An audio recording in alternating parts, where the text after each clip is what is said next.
Hello even, అందరూ ఎలా ఉన్నారు? అందరికీ నమస్కారం అండి. అండ్ టుడే వీడియోలో అరిసెలు ఎలా చేయాలో మీకు తెలియజేస్తాను. ఆల్రెడీ ఇది అందరికీ తెలిసిన విషయమే. మా అమ్మని చాలా రోజుల తర్వాత నేను అడిగాను. సో తను ఎలా ప్రిపేర్ చేసింది. ముందుగా బెల్లాన్ని ఈ విధంగా చిన్న చిన్న ముక్కలు లేకుండా తీసుకోవాలి. తర్వాత ఆ మిశ్రమాన్ని తీసుకునేసి మనము బాండి పెట్టి ఈ విధంగా కరిగించాలి.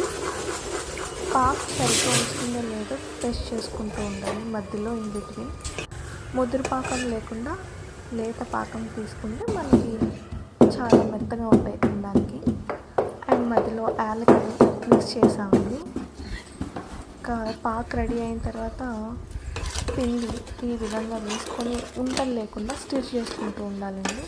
ఎక్కడ ఉంటలు వచ్చినా కూడా మనకి అది టేస్ట్ పోతుంది అండ్ ఆ టెక్స్చర్ రాదనమాట. సో లైట్గా స్టిర్ చేసుకుంటూ ఉంటలు లేకుండా దాన్ని అలా కలుపుతూ ఉండాలి. తర్వాత నూనె పెట్టేసి ఇలా రౌండ్గా చేసుకొని, మేమైతే నిప్పట్లు అంటామండి కడుపులో, పలు చోట్ల అరిసెలు అంటారు.